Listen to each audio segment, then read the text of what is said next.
ഞാൻ തയ്യാറാക്കാൻ പോകുന്ന വ്യത്യസ്തമായ ഒരു ഷാർജയാണ്. നമ്മൾ ഒത്തിരി ഷാർജകൾ കേട്ടിട്ടുണ്ട്. അതിൽ നിന്നെല്ലാം വ്യത്യസ്തമായി മുട്ടപ്പഴം കൊണ്ടുള്ള ഒരു ഷാർജയാണ് തയ്യാറാക്കാൻ പോകുന്നത്. അതിനായി ഉപയോഗിക്കുന്നത് മുട്ടപ്പഴം. മുട്ടപ്പഴം ഇത് പൊളിച്ചെടുത്ത് വെച്ചിരിക്കുന്നതാണ്. ആ മുട്ടപ്പഴം, ബൂസ്റ്റ്, പഴം ചെറുതായിട്ട് അരിഞ്ഞ്, പഞ്ചസാര, ഫ്രിഡ്ജിൽ വെച്ച് ഐസാക്കി കട്ടയാക്കി എടുത്തിരിക്കുന്നതാണ്.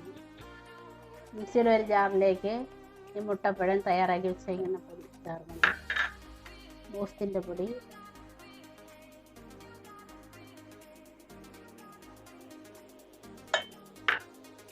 പഴം,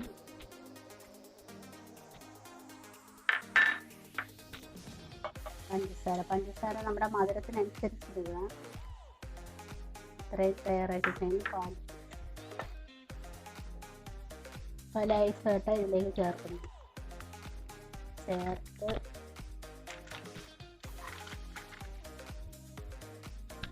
ഇത് മിക്സിയിൽ വെച്ചൊന്ന് അടിച്ചെടുക്കുകയാണ്. മുട്ടപ്പഴം ഷാർജ തയ്യാറായിട്ടുണ്ട്. ഗ്ലാസ്സിലേക്ക് പകർത്തും.